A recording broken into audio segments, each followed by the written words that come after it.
Well, well. The turntables. Zamasu. Aha! Hey guys, MasakoX here. On the surface, this what-if scenario seems like something that is a little meta in its approach. At the same time though, it seems rather innocuous. Sometimes though, the most compelling of stories come about from the most benign of questions. That is such with today's story, which takes place around the time of Dragon Ball Super, before one of its better arcs, and with a character that tried to do so much, but was limited in scope, due to their surroundings as well as the series that they were in. Super wasn't exactly the place for deep and philosophical debates about the meaning of morality and what it means to be alive. No, it's meant to be about action and a little bit of comedy thrown in. It's not lowbrow per se, but neither could you describe this show as being an example of fine art, now could you?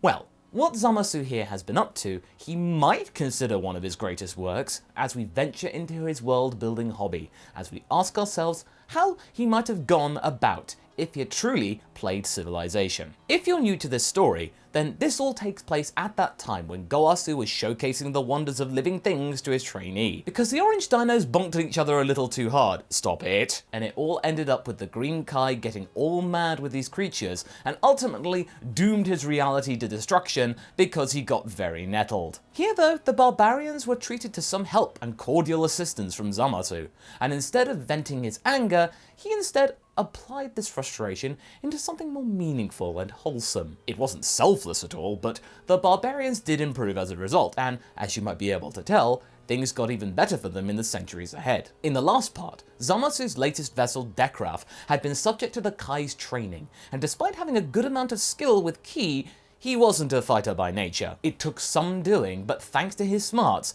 Dec Raph was able to do the deed and settle the growing conflict between two sectors of society. With this, Zamasu returned to the heavens being the present day, and charged his minion with the task of guiding his populace into something that he would deem worthy of his stamp of approval. Sure enough, Dec Raph didn't disappoint. Barbary became a glowing beacon of Universe 10, and would have certainly done their mortal level some good.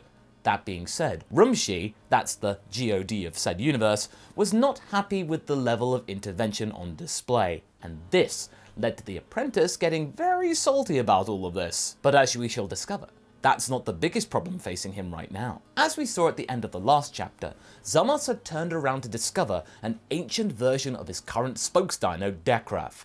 It had been centuries since they last met. Well, seconds for Zamasu, but you know what I mean. And really, Dec Raph looked it. The Kai knew that these creatures lived a decent amount of time, but this long? He never expected this. Oh, and here I was hoping that this visit was intentional. Well, never mind that. It is good to see you as well, my lord. Zamasu looked stunned. He could barely muster up the words to describe his astonishment. Not a lot of things did surprise him nowadays, but this did. What do you mean by intentional? Is this all this my doing? Dec Raph bows his head in the mocking fashion that Zamasu had actually gotten rather fond of. At least his sassy attitude was still there. Something familiar at least was on display. That is the best explanation that I can give you, yes. After you saved my life, all those centuries ago, something happened. What you did to me to save my life changed me. Not just in my mind, but my body. I seem to have become immortal. Although, perhaps a better choice of word would have been eternal. Zamasu extremely confused. How was that possible?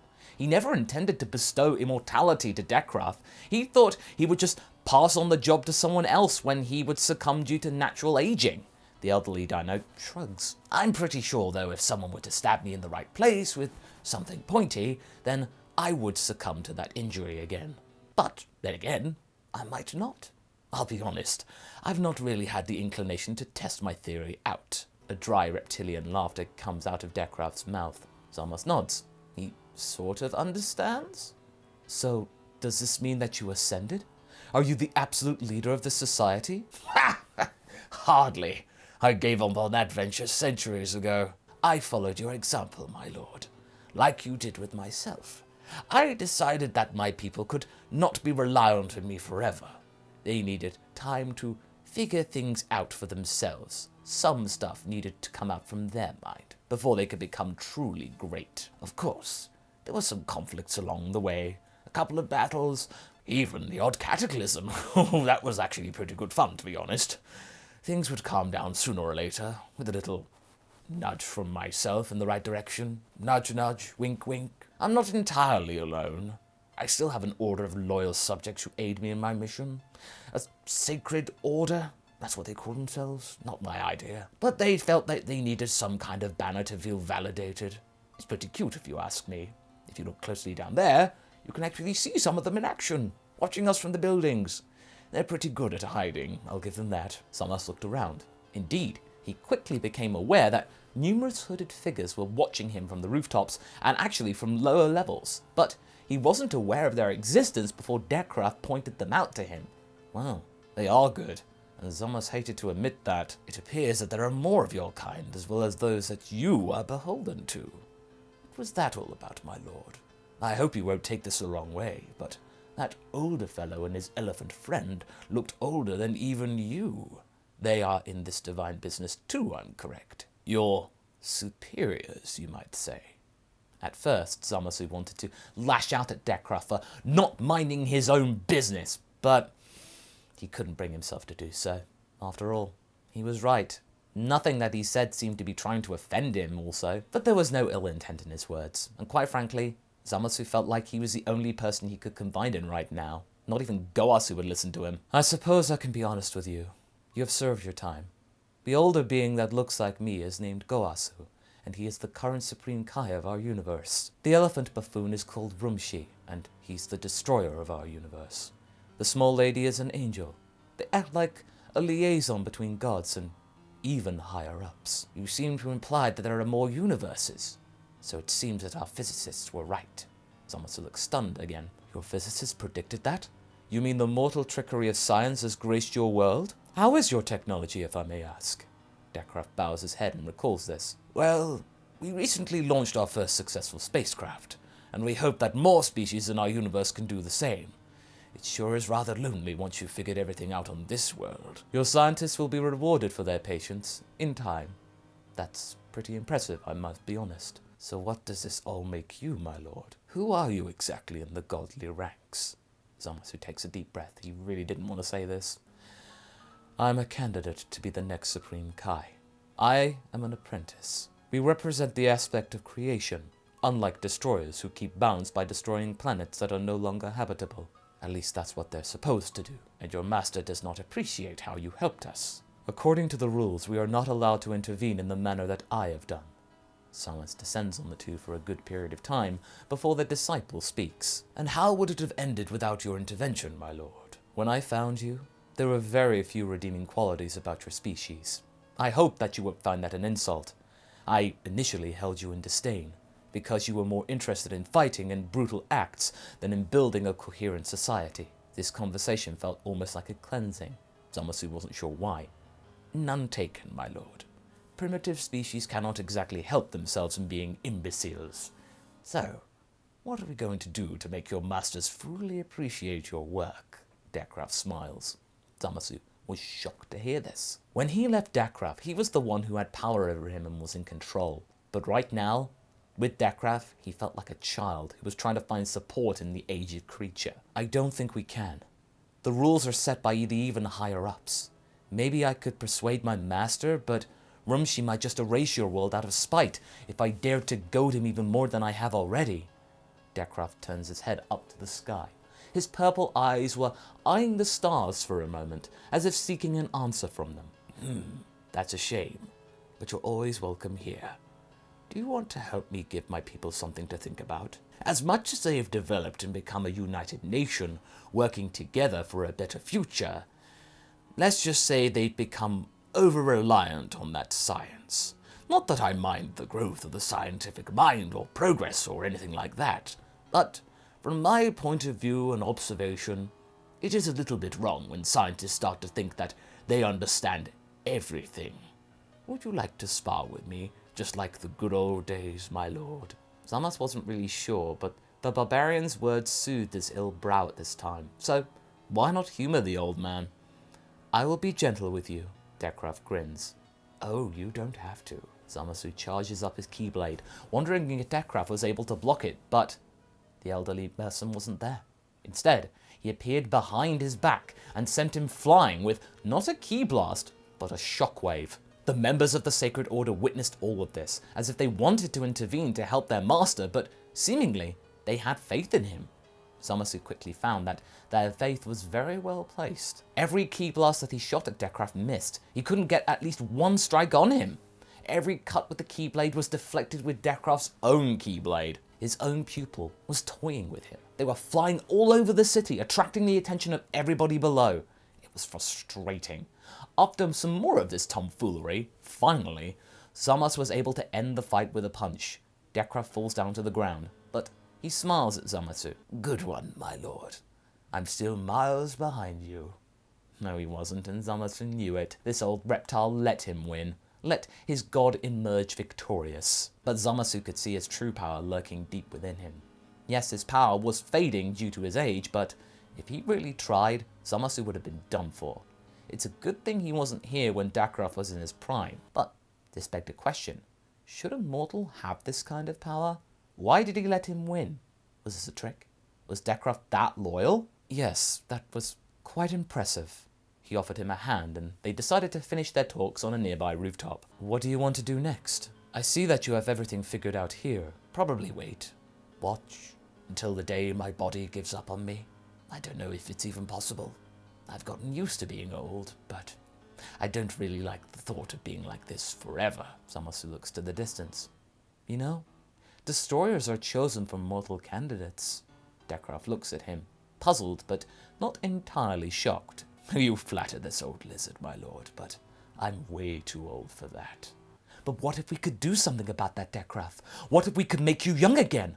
Would you consider applying then? Do you have that sort of power, my lord? Or is this another ruse? Zamasu closes his eyes. No, but someone must do. Days later, Zamasu was still thinking about that meeting.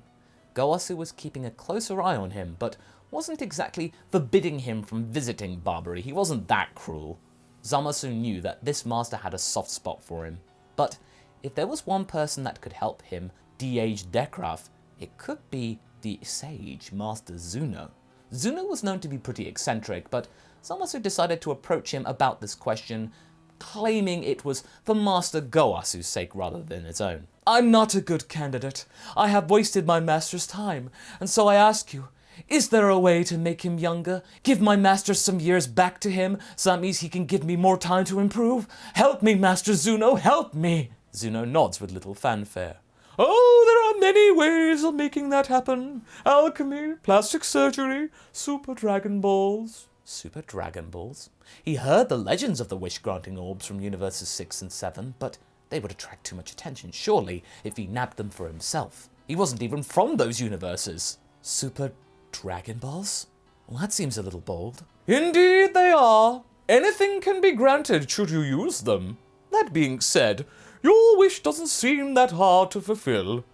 Universe 7 has a few sets of smaller examples of these balls.